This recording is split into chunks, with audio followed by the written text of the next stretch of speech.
All right, ladies and gentlemen, it's time for our next speaker. Are you ready? Did you have a good lunch?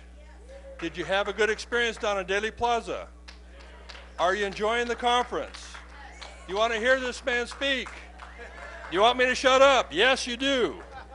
All right, ladies and gentlemen, our next speaker is a giant in the JF Conference assassination community. He's a giant literally and figuratively. 6'6". Tonight, Vince Palamara is going to be speaking on the Secret Service and JFK.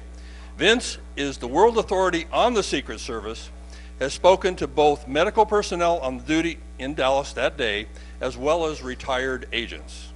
He discovered that at least 3 Secret Service agents who crossed the line, past simple laziness or incompetence, and either cooperated with a conspiracy or allowed it to happen.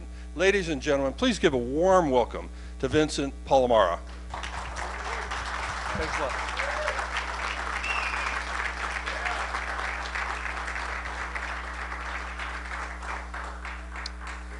Thank you very much for the enthusiastic intro, and thanks everyone for being here.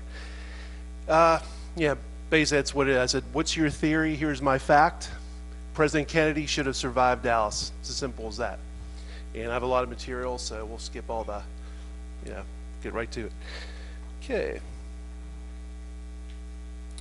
Now, the first thing is not technically a security issue, but it is a photo coverage, eyewitness issue, and the lack thereof in Dealey Plaza.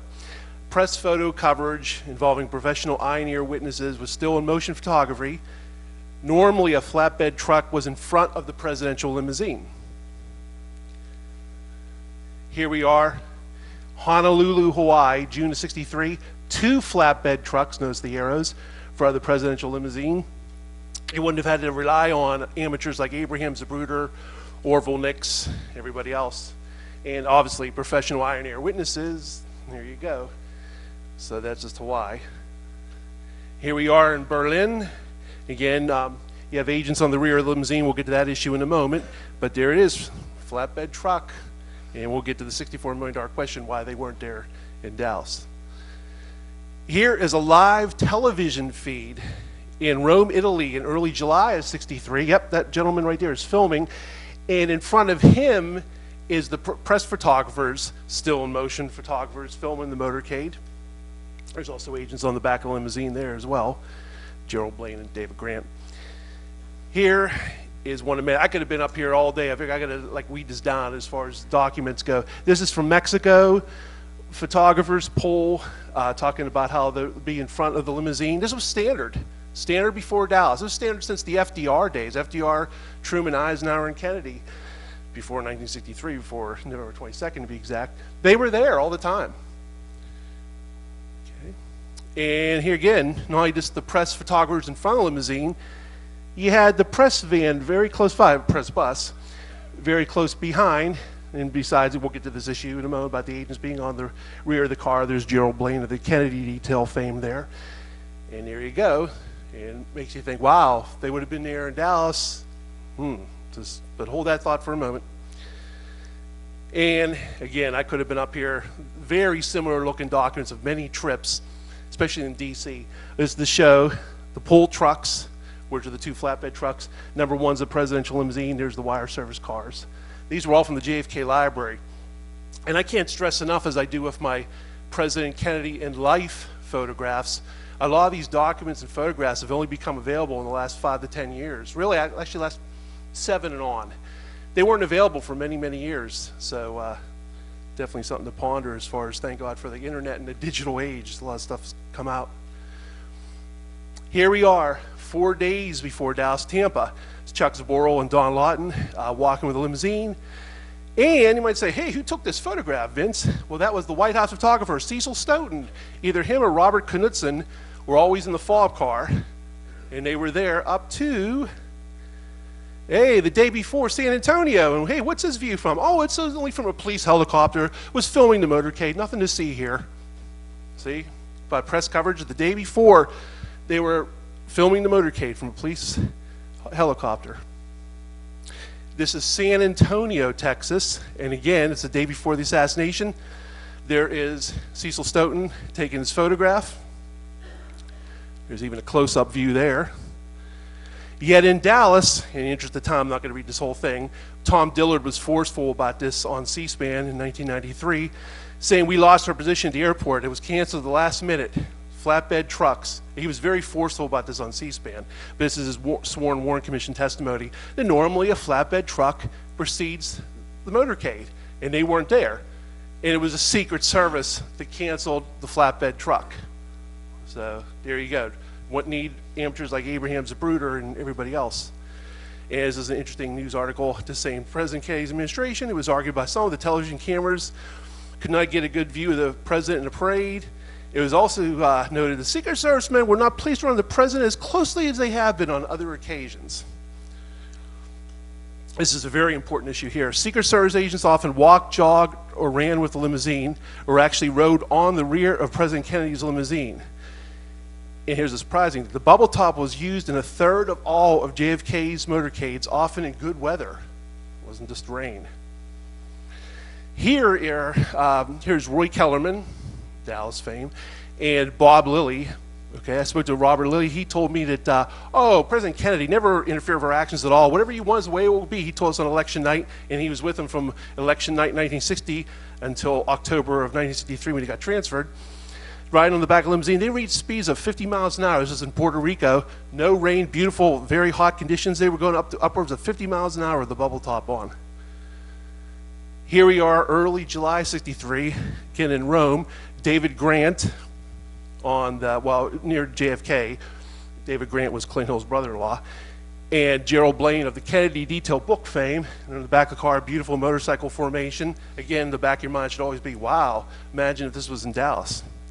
And why it wasn't in Dallas, we'll get that in a moment. This is another segment of the different vehicle of the Italy trip. There they are again.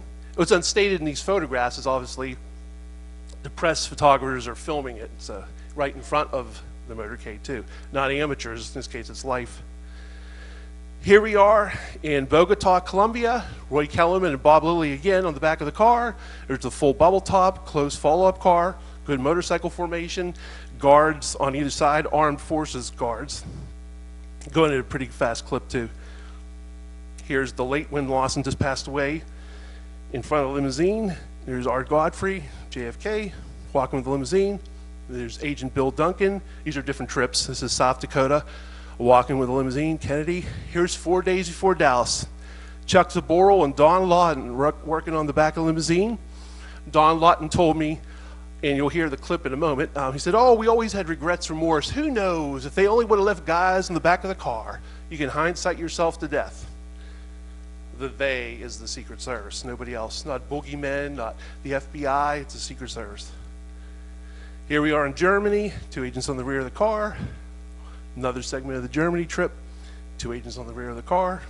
This is Hawaii, agents running with the car, like in a diamond formation. A lot of them Ron Pontius and some other agents. Here's New Orleans, again, agents walking with the car, jogging with the car. Here we are in Los Angeles, 1963. Agent Bob Lilly again, probably a well-meaning woman, well-wisher, but still brushed her away for Kennedy's protection. Here we are in North Carolina, agents around a limousine. And here again, here's the bubble top. Can't stress this enough. President Kennedy used the bubble top in approximately 1/3 of all his motorcades. And it wasn't in bad weather, it was good weather trips. He's smiling, all this stuff about, he didn't like the bubble top, all mythology, all Jim Bishop, William Manchester, pardon the word crap, after the fact, blaming Kennedy for everything. He was assassinated, his character was assassinated, and hey, let's blame him for the assassination too. Stupid. Here's the bubble top again, bright sunshiny day. Here's the bubble top and agents running the limousine. This is North Dakota this time. Hey, here's our buddy again, Roy Kellerman. This is the partial bubble top, and this is an option that was not explored in Dallas. Imagine if they would have had the rear piece on and left that middle piece open so Kennedy could intermittently stand and wave and whatnot. That's an option that could have been explored. In the interest of time, I'll just let you know that Secret Service agent Sam Kinney was the driver of the follow-up car. I spoke to him 3 times. He was adamant to me that he, Sam, was solely responsible for the bubble top's removal. He said Kennedy had nothing to do with it. I said, what about Kenny O'Donnell? He's blamed like it's Kenny O'Donnell, nothing to do with it. I am the sole responsibility of that, and I've had to live with that at that time. He said for 30 years. I spoke to him in the early 90s 3 times. And yeah, so there you go. And here we are in Philadelphia, the partial bubble top again, rearward piece, front piece. There's Kennedy. Yeah, you could stand up and wave every once in a while. They're also good at a good clip too. It wasn't like they were going 11 miles an hour. Here's the full bubble top again. You see the military aid in between the driver and the agent in charge. This was sent to me by a nice lady on Facebook. That's her dad guarding the bubble top limousine used in Duluth in September of 1963. This is a nighttime motorcade in West Virginia, September of 63, just a couple days later, West Virginia, and here's JFK in a bubble top, smiling. I thought he didn't like that bubble top. Didn't mind it, no rain, no nothing. Is it Chicago? Oh, there's the bubble top again. Mayor Daley, hey, here's JFK smiling. I thought he didn't like the bubble top. Here it is again at a military base in the South. I'm not exactly sure right off. I think it might be Tennessee, but in any event, there's the partial bubble top. There's the Washington, D.C. bubble top. 1 month before the assassination, there's the partial bubble top, front and rear piece, the windows rolled up slightly. Imagine if that would have been there in Dallas. Again, it's the Secret Service was to control all this. It's not the FBI, it's not boogeymen, it's not the mafia. The Secret Service was to control all this. And there's agents surrounding the car in the Orange Bowl, Miami. There's Agent Bert DeFries in the back of the car with the full bubble top in Ireland, of all places. There's Agent Walt Coughlin, named these men because I spoke to them, in England with the bubble top. There's agents in the back car in Boston, I think somewhere around mid-October, 63. There's Mexico, Clint Hill in his Jackie in the back of the car, full bubble top, running with a limousine, scorching hot day, no rain. Oh, Kennedy didn't mind the bubble top again. Take Jim Bishop going to Manchester office at the War Report with a huge grain of salt. Don't believe that stuff about blaming Kennedy. He's not around to defend himself. Yet in Dallas, Kennedy is literally a sitting duck. Look at that. No motorcycles by the car, no agents, obviously no bubble top, no nothing. I mean, somebody in the crowd could have threw something at him. That's terrible, terrible. Okay, and here is, look at these arrows. First one, furthest on the left, is Don Lawton. The other agent is Hank Ribka. The other one's Jack Reddy. And there's a little confusion. Part of the confusion is by myself. For the longest time, I got the two agents confused. I thought it was Don Lawton, it was Henry Ribka. Oh no, it turned out it was both agents were actually there walking, jogging in a limousine. It's only Don Lawton that shows up with the more famous video footage we'll get to in a second here. Here they are. This is on the left, Agent Ribka. In front of him is Don Lawton walking with a limousine. I discovered this in 1991. Obviously I didn't film it, but discovered in 1991 raw footage from WFAA, the ABC affiliate in Dallas. It was just raw footage, and also I'm watching the motorcade. I'm like, what's going on? Why is he waving his hand 3 times, and the other agent's like pulling him away, it looked like. And here we go. Let's see here. Get this video going. Hold on 1 second.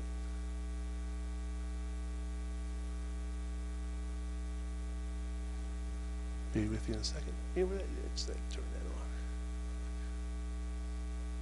that on. Number 3, in response to political staff, agents who usually surround the limousine were pulled away so people could see the president better. One reacted by throwing up his hands in disgust.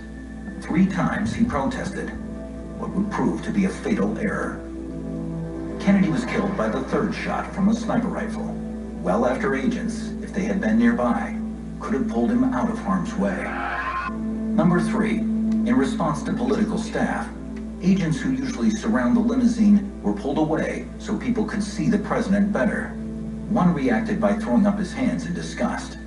3 times he protested, what would prove to be a fatal error. Kennedy was killed by the 3rd shot from a sniper rifle, well after agents, if they had been nearby, could have pulled him out of harm's way. Just a brief note on that. That was Discovery Channel, Secrets of the Secret Service. I was a researcher on that, and yeah, it was actually almost like an official Secret Service documentary. That actual real Secret Service agents of the present time, at that time, 10 years ago, and some former ones. And to my great amazement, they included that video clip. I didn't think they would touch it with a 10-foot pole, and they put that in there. And again, why was that agent being waved away? There you go. It was a Secret Service decision. Number 3. And then, again, imagine if those agents would have been there. Protective function. At the very least, a rear shot would have been blocked, even a frontal shot. They could have witnessed something. They could have jumped on them, prevent it. You know, less people around, less professional eye and ear witnesses. Got to think of that factor as well. Here we are, September of 1960. Well, we'll get this now. JFK and LBJ. Oh, they rode in 2 official motorcades together. Dallas, okay, the Texas trip, and also when he was a candidate. And there's the local armed forces next to him and whatnot. He didn't mind them back then. And here we are, he's shaking hands with Chief Curry. And even though Secret Service were not officially warranted with guarding the presidents at that time or presidential candidates, there is an agent right there from the local field office, and behind him on the other side are other agents in armed forces and police. And again, he didn't mind that when he was running for the presidency in 1960 in Dallas. Gets hit, 3 years later, another motorcade, LBJ, first time since then, and there's nothing. And in the interest of time, I'll just kind of go through this a little bit. But I spoke to these gentlemen starting in early 1990s. It's before the internet really kicked in. There was computer bulletin boards, but basically, I was just an amateur stranger on the phone calling these guys. They lived in all parts of the country. I was a little amateur me. I was only in my mid-20s at the time. Didn't have a book out. Didn't have hardly anything. Nobody really knew who I was. And I asked them the same thing, and they kept on like they were reading cue cards.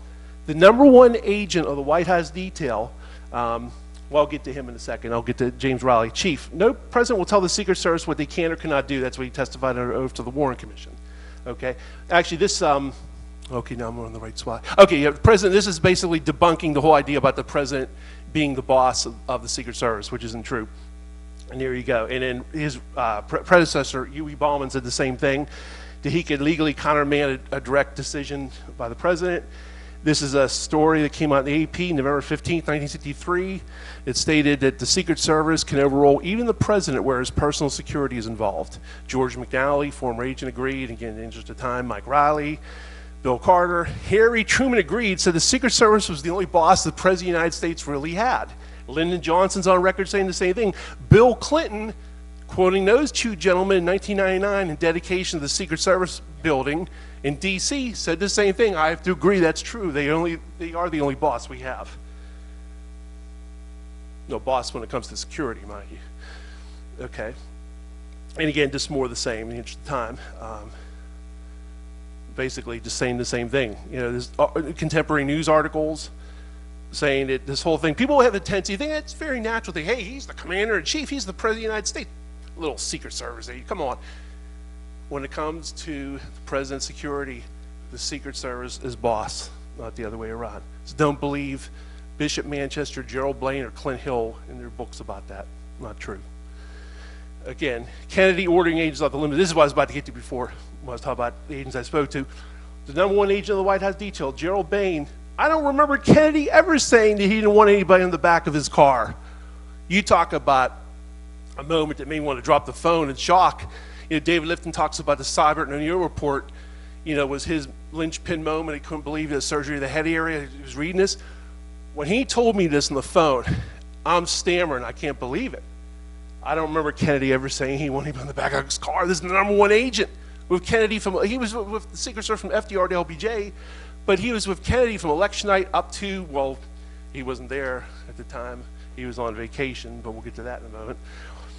#2 agent, Floyd Bourne, was adamant to me 3 different times. JFK was very easygoing. He didn't interfere with our actions at all, never did. He was a very nice man. And he said the same thing. And Bill Adams, I don't know, whatever happened to this researcher from California 20 years ago, good guy. Him and I pried out of the JFK Library release of Floyd Bourning's 1976 oral history of the JFK Library, and he says that JFK and his staff were very cooperative with the Secret Service. Nothing about, oh, he ordered us off the car and all this other stuff. The advance agent for Dallas wrote to me in a letter from 2004, I don't know of any standing orders for the agent to stay off the back of the car. It never came to my attention as such. Winston Lawson was the lead advance agent. If anybody's going to know about it, would be him. He didn't know. Phew. Art Godfrey, same thing. Shift leader. These are the brass of Secret Service. Not like little, like Gerald Blaine who's a buck private. These are the guys who are, the top guys. He's saying the same thing. There's no truth to this thing about Kennedy ordering us off the car. It's baloney. C.M. Kinney, driver of the fob car in Dallas, Tampa, and many other stops, said the same thing. Oh no, there's no truth to that at all.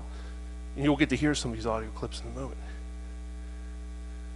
Bob Lilly, like I mentioned before, he was extremely cooperative. Whatever you guys want is the way it will be. Don Lawton, he said, not only did he say to me that, if only they would have left guys in the back of the car, you can hindsight yourself to death. He also, in 2013, it came out in an article, a woman friend of his that was in the Army said that, he always regretted not being in the back of a car. I should have been there. I should have been there. Dave Powers, arguably Kennedy's best friend on countless motorcades, said the same thing. In a letter to me from 1993, the agents never had to be told to get off the back of the car. And two researcher friends of mine, independently of myself, spoke to Dave Powers and conveyed the same thing to me. And they were excited when they read it. Vince, you're not going to believe he said the same thing to me. I actually spoke to him at the JFK library in the 80s and 90s, whatnot. Says, oh no, he didn't have time for that. He's too busy running the government to look back with his bad back. I don't want you guys on the back of the car. People don't think about the logistics of this stuff. And again, it's just more, this whole thing about Kennedy ordering agents off the limo is debunked. Sam Solomon I spoke to, Frank Stoner, Gerald O'Rourke, agents on the Texas trip, Vincent Bras, famous for protecting Truman during his assassination attempt, Larry Newman. Here's an interesting one. Gerald Blaine, the author of the Kennedy Detail, years before his book came out, said, JFK was very cooperative. He didn't interfere with our actions. President Kennedy was very likable. He never had a harsh word for anyone. He never interfered with our actions at all.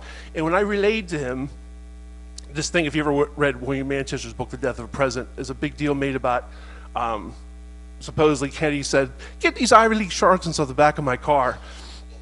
A lot of agents said it wasn't true. He just said, I heard it from the guys. I can't remember who said it. I can't remember.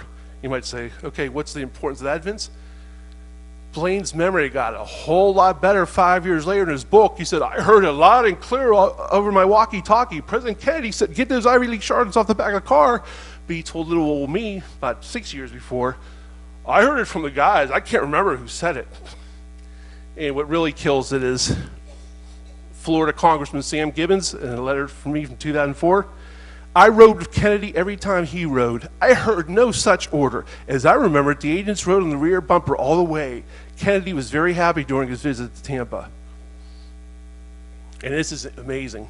The audio is real bad. It's on my YouTube channel, so I didn't put a clip of that. But Rocky Stone, a Fort Worth, Texas policeman, that day on NBC, he said, and you can read this for yourself, but I'll just basically, he said, and again, he little slip of the tongue the way he spoke, so there's a little bit of weird grammar, but he said, they said that he always went by their decisions to protect him, that he was always considerate of their fact, that he never tried to do anything that they thought was against the rules in which to protect him. And again, they had nothing but praise for President Kennedy, his manner in which he felt about the Secret Service men. They said he was by far the most considerate of them and their feelings than any other president. But if you read Bishop Manchester, the Warren Report, Blaine's book, and even Clint Hill's book, you come away with, wow, shame Kennedy died, but man, it's not like he had it coming to him. He didn't want these agents by the car. He didn't want the bubble top. He didn't want the motorcycles by the car. It's all nonsense. And here is 2010. I guess he was thinking about posterity. And yeah.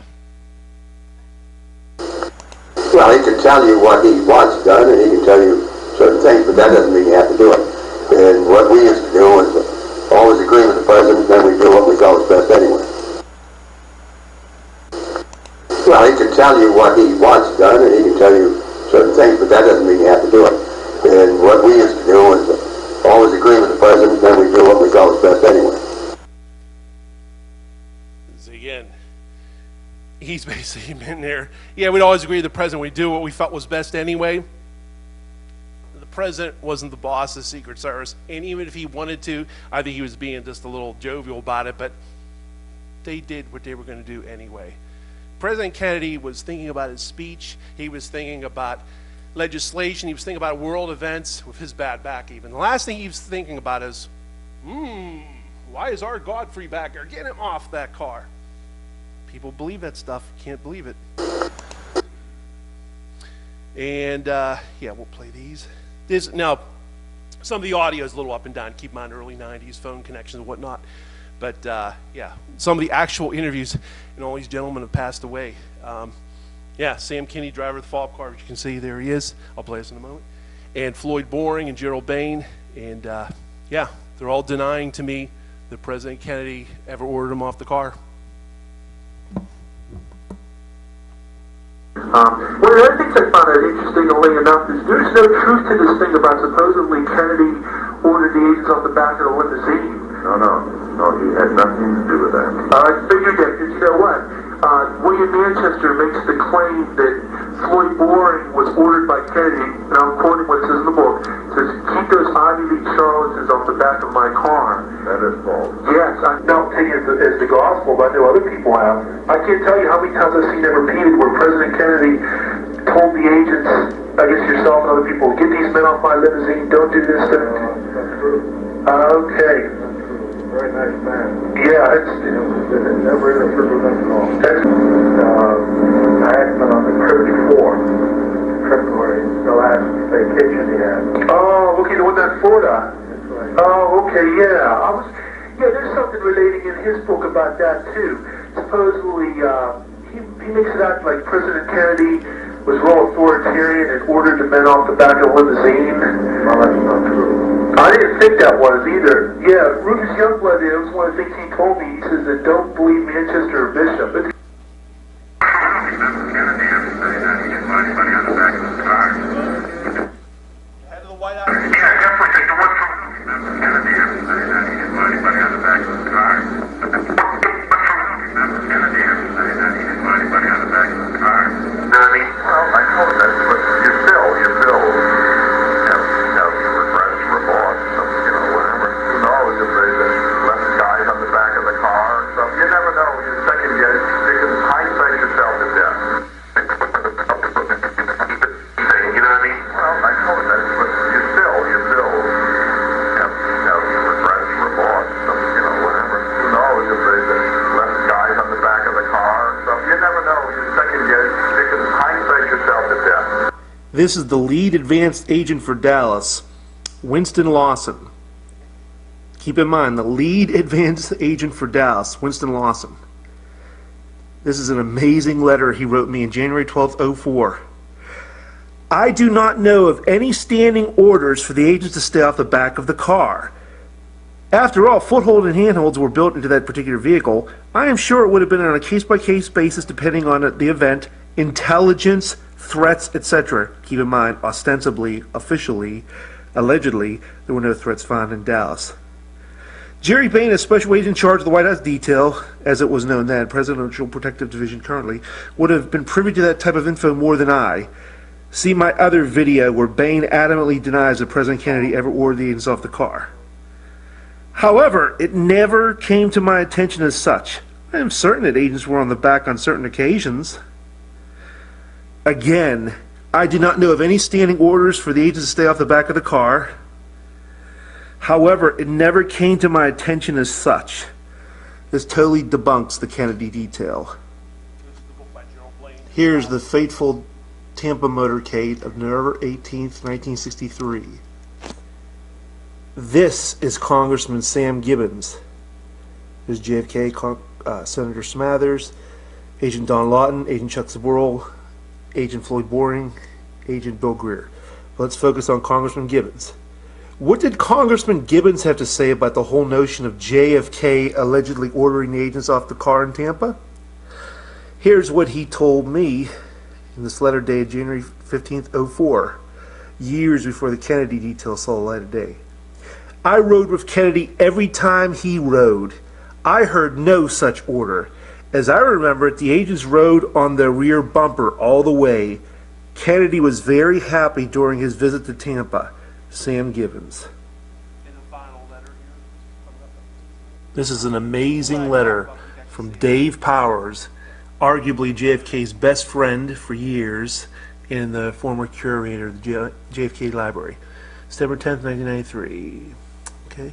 Also, unless they were running along beside the limo, the Secret Service rode in a car behind the president. So no, they never had to be told to get off the limo. And some actual clips of motorcades here. Interesting time. Let's go, yeah. I thought it would be good to play these clips and show some of the letters. Whether the guy at a lectern is in there and tell you, that'd be good to have. Even with some of the audio visual, yeah, some of the audio goes up and down depending on the source, but actually hear them. And again, a lot of these gentlemen, well, all these gentlemen have passed away now, so. Thus, the motorcade through the streets of Berlin began.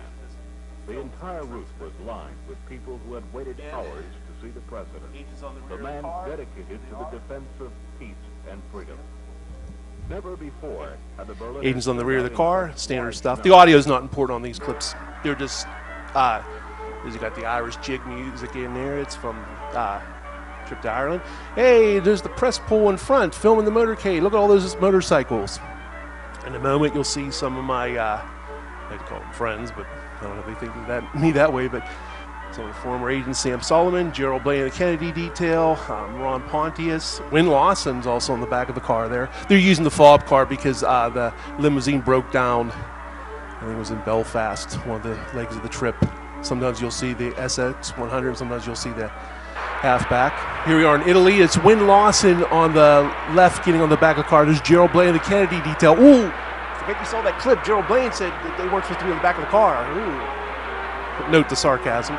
Here. Was killed. Listen. The Secret Service agents normally walk directly beside the car on either side. We do not see any in this photograph, but usually 2 or 3 Secret Service agents will walk on either side of the car so that they are there to spot anyone who looks like a troublemaker. That was from that day. That's Ron Gardner. And this is amazing. This came out a few years ago on YouTube. Again, the audio is not important for this part. This is JFK's trip to San Diego. And you're going to see, and they're even going to note it in the narration in a moment, a whole bunch of Marines on each side of the street. You're going to see the press buses and front press flatbed trucks, I should say. Knowing that the president's about to go by. The band in the background, Crawford High School band, striking up. Hoping that the president will be here any moment and wanting to You can see them right there. The narrator says they're 5 or 6 feet apart.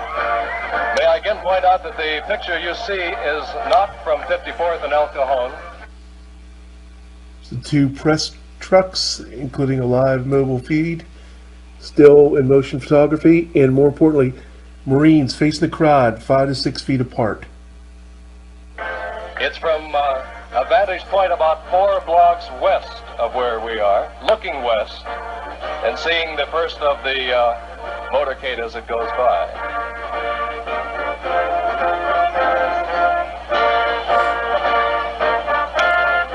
And that's part of the crowd lining the streets, lots of children, the Marines with their hands full.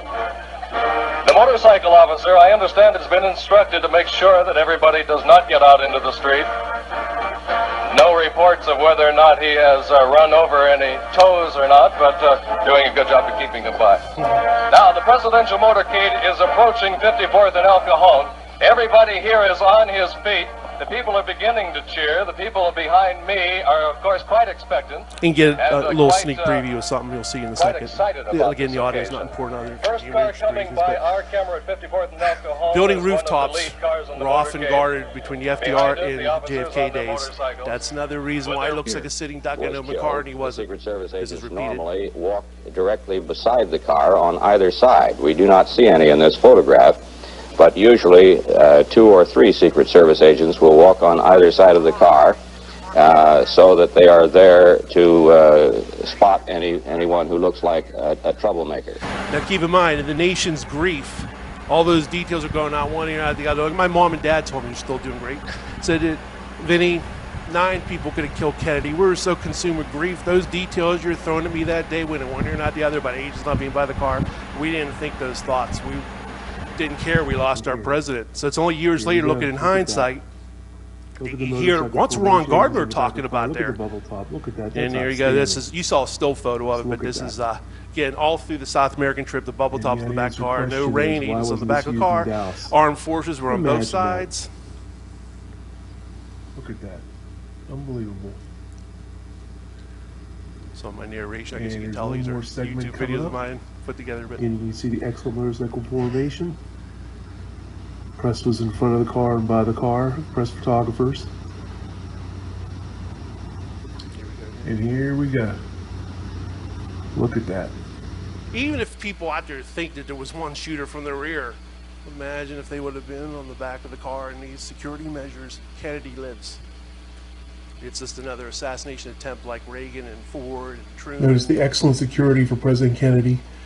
Agents on the back of the car, bubble top, great motorcycle formation, military and police lining street facing the crowd. It is basically Puerto Rico, Bogota, Colombia, Caracas, yeah, Costa Rica later on. Okay, that's basically it for those clips. And then, yeah, we got this all there. And then, oh, this is interesting. I'm always on their mind. That's a Willie Nelson song. I'm always on Clint Hill and Gerald Blaine's mind. We'll see this in a second here. Get this going. Here we go. This is a man named Vince Palamara. Do you know him? I'm familiar with him. I don't know him. He says that, I guess, we'll talk about this, that he sent you a 22-page letter. I recall receiving a letter which... And this man's name is Vince Palamara. He is a citizen who has taken it on his own to become an expert. He's from Pennsylvania, and I don't know him. I've never talked to him. I've just seen it on the web. And he is, I believe he's a graduate of Duquesne University. So let's watch this, and I'll get your reaction to it. There never would have been a book if I didn't send a 22-page letter, okay, to Clint Hill that pissed him off so much that his very good friend Jerry Blaine came out with this book as a counter. It's very obvious it's a thinly veiled attempt to rewrite history and to blame President Kennedy without trying to blame him for his own assassination. The fellow we talked about in the last interview, Vince Palamara, you've seen his letter? No, he's been critical of... Well, I'll accept his Are you worried that he's being... Well, maybe he has some secret agenda. I don't know. Secret agenda, huh? This is a man... Like I said, a little old amateur me out in the wilderness, but here's Gerald Blaine and Clint Hill with their buddy Brian Lamb, the CEO, and they got to bring up little old amateur me. I didn't know. It's, if you watch the videos and the whole, it's out of context. I talk about Jackie in Pakistan and blah, blah, blah, and John Jr. and this gentleman, Vince Palamara. And then it comes up again. Second time, my wife and I, Amanda, were watching 2012. They won't mention me again. Come on. And there's these beautiful stories about Mrs. Kennedy and me, which actually is a really nice book other than a few pages about the assassination out of nowhere. This gentleman, Vince Palamara, do you remember him from the last time we spoke? This is before my first book was out. And I didn't even have a book published yet. I was just the amateur out in the woods, you know? And I was like, phew. And thou protestest too much? Why were they doing that? And here's the thing. This is the big discovery. If I'd say one of my big discoveries is building rooftops were normally guarded. FDR, Truman, Ike, and JFK eras. This is when you had to search newspaper archives for it. This is Pittsburgh, 1944. 10,000 policemen were stationed along the motorcade's route. Rooftops were ordered to spectators. Okay, and you can read the rest there, the old Roosevelt smile. You might say, oh, okay, I always like to throw a little devil's advocate. Hey, I was doing World War II. Okay, yeah, whatever. Well, here's Truman. Uh-oh, World War II's over. And they're still scattered throughout the crowds. Police guard every street. And then, more importantly, building rooftops again. Here it is. You have to pay money through newspaper.com, I think it's called. You get these, but there you go. 1959, Eisenhower. You know, look at this. Even the manhole covers were battened down, and the suspicious strangers were not barred from buildings and rooftops. You might say, okay, that's good. What about JFK? Here you go. This is from a book from 1962, long out of print, called What Does a Secret Service Agent Do? Like I said, long out of print. 1962, the year before Kennedy's assassinated. And this will be blown up in a second, but the thing is, This book would not have been written without the cooperation of Chief Raleigh, who's pictured, and Chief Inspector Michael Torina, who I also corresponded with. Chief Inspector Michael Torina wrote the Secret Service manual. So if anybody in the world would know about proper procedures, he would. And again, this is an over-the-counter book, albeit it's been out of print since like the early 70s. And who cared about these things other than me back then, but that's another story. If the president is to appear in a parade, agents and policemen are assigned posts atop buildings and on the street along the parade route. Just digest that for a moment. Wow, that says it all. And then obviously there's other tremendous information. Exceptionally large crowds are expected. The Secret Service may call upon the armed forces to station troops along the line of march. Agents of the White House detail ride in the same car. Others will walk or trot alongside, while still others ride the automobile in front of them behind the presidential car. This was standard stuff. And again, what should be in the back of your mind is, look, it's a Bruder film. There's like no one by the car. It looks like a sitting duck. Gee, I wonder why. This is 4 days before Dallas. This only came out in the late 1990s thanks to the ARB, thanks to Oliver Stone's JFK and the JFK Act. This only came out in like 1999. This is the Tampa Final Survey Report. The sheriff's office secured the roofs of major buildings in the downtown and suburban areas. Now, obviously, we know officially those buildings weren't Garden, Dallas, or Dealey Plaza, or Main Street, or nothing. There's spectators all hanging out of the windows. No big garden rooftops, but this was the longest domestic motorcade President Kennedy ever had. 28 miles. And I also spoke to Russell Groover, who was the lead motorcycle officer in Tampa. He said, oh yeah, there was on every multi-story building, there was armed guards with shotguns and Thompson submachine guns ordered to shoot if anything got out of control. And he started out, he goes, oh, we want to make sure that our boys weren't in there on harm's way, but they had a diamond formation, which was much better in Dallas. And I said, well, okay, multi-story. Well, what about single dwellings? Since we had the military and the police lining the route to cover them, because they were more at eye level, like as ranch level, but anything 2 stories and up, they were guarded by, and again, it's not going to be in photographs a lot of time. I have a few, but usually people are looking at Kennedy. They're not looking up there and, hey, look at that armed forces guy. That's like Arnold Rawlin. Some other people testified about, well, they thought it was Secret Service guards. So some people knew that that was standard procedure back then, but it's an amazing document, only 20 years ago. This is from Pittsburgh, PA, in the interest of time. Basically, it says here, when he came to Pittsburgh, all the buildings, culverts, bridges were guarded. They had armed detectives ordered to shoot if anybody even opened a window and whatnot. And it's again before the assassination, not after, not as a result of the assassination. Oh, you're looking back with rose-colored glasses, Vince. It's only because of the assassination they did these things. They did this since the FDR days. There's a reason presidents survived before Dallas. Guard of 35,000 line streets to assure the president's safety, and helicopter manned the route during the entire motorcade. This is amazing, this one. President will have plenty of protection while abroad. The actual article isn't real meaty. It's good, but you might say, well, that headline's amazing, but what's it say? Nothing really amazing until this part. They asked local authorities to put police on top of buildings and along the streets. Bridges get special attention. Again, they asked local authorities to put police on tops of buildings, July '63. Interesting subnote about that article, when it was published by the Associated Press, many times that paragraph was omitted. It was only when I, again, paid money through newspapers.com, to my shock, I came across it and I thought, I already have this one.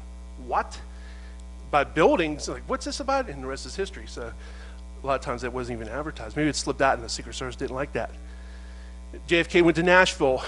The Nashville banner, Bill Adams, good researcher friend of mine from like 20 years ago, he got me the original Nashville banner newspaper, kind of disintegrated through the years. It was yellow and falling apart, but it had this in here. And thank God in 2013, JFK Nashville was published by the Nashville banner, and thank God they had this reproduced. There it is. The men took their posts at 8 a.m. and remained at their rooftop stations until the president and his party passed. Even if there's some out there that think, well, I kind of think one person did do it, Vince, sorry. All right, have your one person. I don't believe that, but let's say it. Building rooftops are manned, history's changed. There you go. Obviously, I believe there's conspiracy, but I would like to throw it out for the Doubting Thomases. Again, interest of time. Spot on rooftops.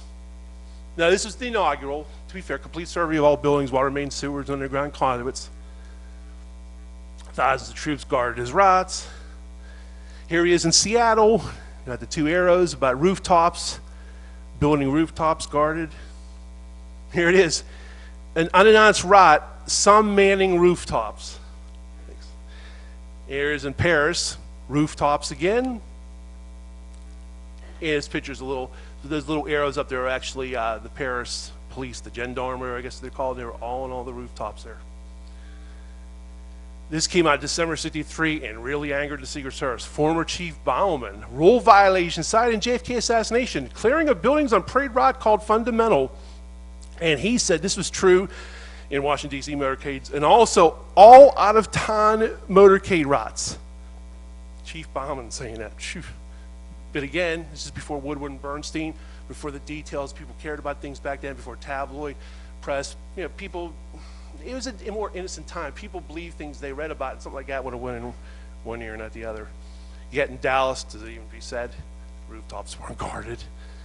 It's basically an article after the fact, a couple of days later, saying, the decision to post policemen or other agents on rooftops and in buildings always one that must be weighed against the manpower requirements. So he acknowledges that it was something that would happen, but trying to make excuses for him. Meantime, 28-mile motorcade in Tampa. Multi-story, they're all armed guards everywhere. Police motorcycles normally rode in great numbers all around the limousine. I'm going to speed this up. I only have a little more. And it says 65 cycles, 65 motorcycles. Do I even have to say how many were around the limousine in Dallas? Look at this Zapruder film. Here we are in England. Here we are in France. Here we are in Rome. There's another thing in Rome here. This is Tampa going very fast. That's why it's blurry. That's Agent Chuck Zapruder in the back of the car. Here we are in Germany. Here we are in Milwaukee, and I love this. Police Captain Dahl said, we have to police the tops of buildings too, and all bridges and viaducts along the route. There it is, matter-of-factly, there it is. There's the down formation, but note that thing about the buildings again. Buffalo, New York, row of motorcycles, Buffalo, New York. Here we are in New York, New York, all surrounded. Good police by limo. Here we are in New York again. Here we are, these are different trips in New York. This is Tampa. Look at that beautiful, in Russell Groover, the gentleman I mentioned before in the lead. Here's San Antonio, Texas, the day before. Look at the rows. The House Select Committee made a great deal about this, uniquely insecure in Dallas. Indeed, look at the rows of motorcycles. And we already knew the police helicopter was manning a ride overhead filming. There's San Antonio again. Look at Houston. Look at that. Unbelievable. Yet in Dallas, the day before, November 21st, there were supposed to be 2 more motorcycles on each side. They weren't there. They were called away by the Secret Service, which Belford Lawson, the House Select Committee, noted was a unique occurrence, and in the final draft, he said it was a uniquely insecure. There's Mr. Lawson, who felt that 8 motorcycles were too many, so he moved them aside. There's Marion Baker of the Dallas Police Department said, yeah, they didn't want us by the car, testified to the Warren Commission. So did B.J. Martin. They instructed us that they didn't want anyone riding past the president's car, and we were to ride to the rear of his car. I think that's all, officer. Kind of reminds you of Zapruder. Oh, that's enough, Mr. Zapruder, about shots coming from behind. Armed detective, again, I'll speed this up, but usually was a police detective's car in the motorcade. Again, this is just depicting that. In Chicago, they did get wind of a threat in Chicago.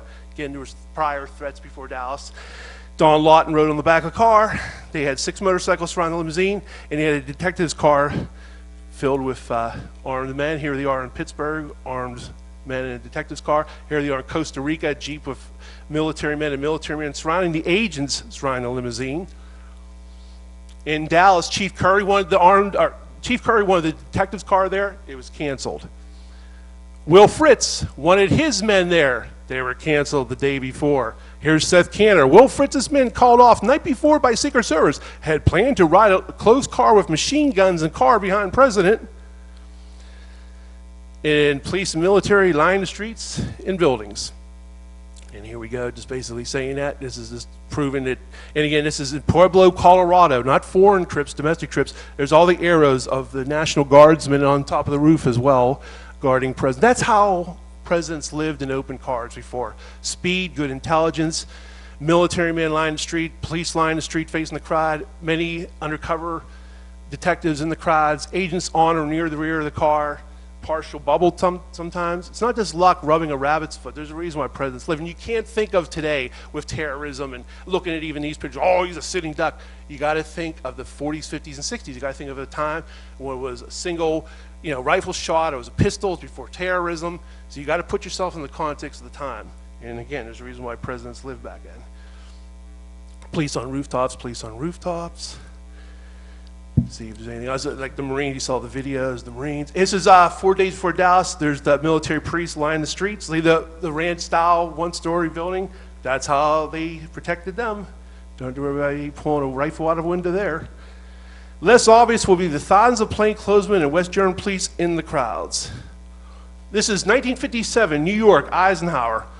Partial bubble top, policemen on motorcycles and horseback, all surrounding the limousine. 1957, they could afford Eisenhower that president, protection. Don't fret, JFK will be safe abroad. And again, these are contemporary articles before the assassination. Yet in Dallas, Secret Service secure, all secure. And famously, Kellerman said the advanced security precautions are the most stringent and thorough ever in the Secret Service history. And I think I only got a couple more minutes. So just one thing real quick. Agent Thomas Shipman, driver of Kennedy's limousine, he died of an alleged heart attack at Camp David October 14th, 1963. Spoke to his family, said he had a clean bill of health. He was a Secret Service agent assigned to drive the car. He believed he was going to be the driver in Dallas. He died because he had family in Dallas. And obviously, he ended up being Greer, and Greer was very incompetent. There's Shipman driving JFK and Jackie. There's Shipman driving Kennedy in D.C. He died again a month before. I only found this out like 20 years ago. And a little old me out in the wilderness found out these gentlemen passed away. And the interesting thing, good, I'm almost done here. Chuck Zaboral, agent on the rear of the car, he served in the Marines of Oswald. What a coincidence. If that's a coincidence, it's a coincidence. But he served Camp Pendleton at the very same time of Oswald. So that's pretty crazy. My 3 suspects are Floyd Boring, who was the planner of the Texas trip. He was the man who gave out all the advance assignments and did all the advance work, and basically was the one who conveyed about JFK not wanting the agents on the car. Yet he tells me adamantly there's no truth to that. And again, I'll just fly through these. Emory Roberts was my 2nd suspect. He was the agent who called back the men at Love Field and was in charge of the agents of the follow-up car, who did nothing. You saw that video before. Here he is, Emory Roberts. The next day, we saw the Umbrella Man in the Zapruder film. The next day, here's Emory Roberts holding up an umbrella for LBJ. Hello, you're supposed to be an agent. Worry about your pistol. Don't worry about an umbrella for LBJ. Jerry Kivett, looked like it's disgust to me. Emory Roberts went on to be LBJ's receptionist. So a current Secret Service agent, still current agent, went on to be LBJ's receptionist. Strange, to put it mildly. And yeah, it's basically Bill Greer is my final one. Bill Greer. This will be the final clip. It's only 40 seconds. Let Dave Powers speak for me. The president's friend, Dave Powers, now director of the Kennedy Library in Boston, remembers talking to a grief-stricken Bill Greer, the Secret Service agent who drove Kennedy's car. What if they'd sped out of Dealey Plaza after the first shots, but before the fatal one? I found it always, and so did he, but Bill, all those agents were very close to us, and that they felt so bad. If the driver of the president's car had stepped on the gas after the first 2 shots, yes, that president would be alive today, and he'd be 71 years old, and he'd be the director here.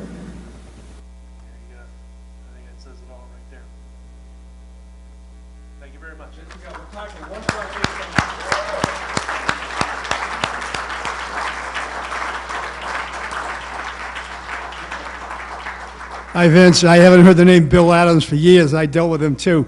I got just a couple of quick things to go through here because I think they're important. First of all, I'm acknowledged briefly in the Survivor's Guilt book.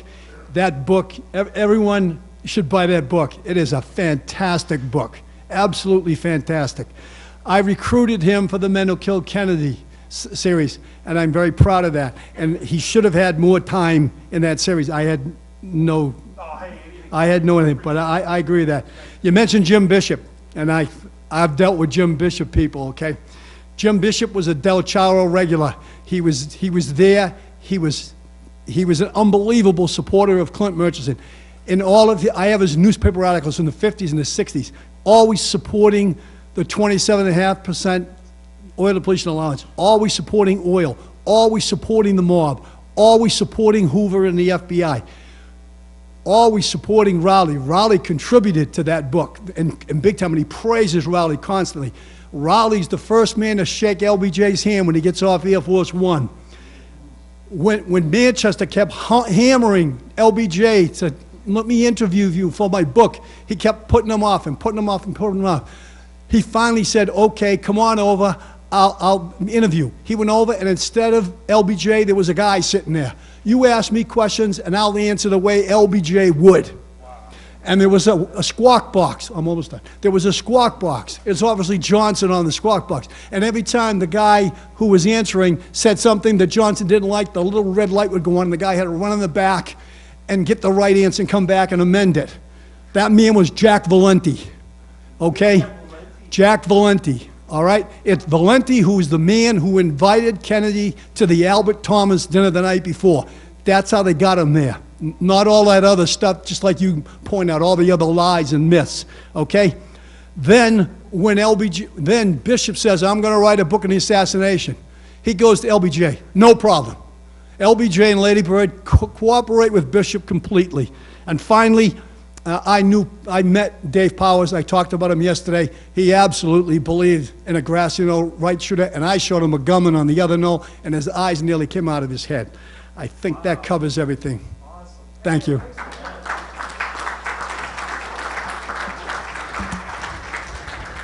Ladies and gentlemen, give me another round of applause for Vince Palamara.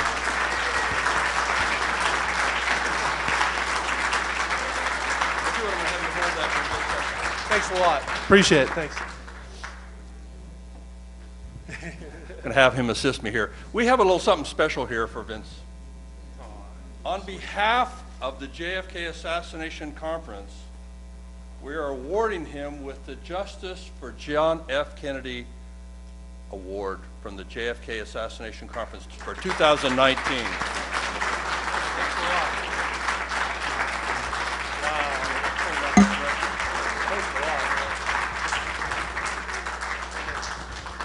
I want to say a little bit about Vince. Before he came in the room, I asked him about how he got involved with this, and he said that Penn Jones Jr. had advised him to pick a topic and research the hell out of it. I think he took Penn Jones' admonishment quite well. When I think about Secret Service, there's nothing else that comes to my mind other than Vince Palamara. He is the source authority, is he not? Now, correct me if I'm wrong. I read on the internet, and you know how reliable that can be, that you started this in 1988. Were you in the 3rd grade or what? I began my interest in the assassination in 1978. I was 12, so I was 22. Wow. My mom and dad still doing great. Huge Kennedy fan. My mom still cries on certain occasions about President Kennedy. It really affected them deeply. So it affected me. I was born in 1966 after the effect, you know, and always has struck a chord with me, and then the rest is history. Now, don't get me wrong, I'm also interested in his life, too, but something about his assassination, and it would just make a long story very short. In fact, very short, like 30 seconds. What it boils down to is I got 4 days, that book, right now, I should know this, the Associated Press, UPI. Anyway, and there's a picture in there of Clint Hill by a limousine. I was interested in the show called The Wild Wild West, a fictional show about the 19th century Secret Service, Robert Conrad. So I was already interested in Secret Service in a weird sort of way. I said, who is that, Mom? She said, well, that's Agent Clint Hill. Some reason it just resonated for me. From that moment on, I just started looking at the Secret Service. It was all secondary sources at first, but then I got into primary sources, and it was in the early 90s. In fact, I don't know if Dr. Weck's still here. He called me in 1991, and he doesn't even know. I don't think he was actually a linchpin for me. He says, you know what you should do? Because I even admitted at the time in 1991, I didn't actually speak to any agents. He says, you should do that. You should maybe think about primary research, in his wonderful voice. And I started to do that. So actually, Dr. Weck, wherever you are, it's your main impetus as well. So my parents and Dr. Weck. Yep. All right. One more time, ladies and gentlemen, Vince Palamara.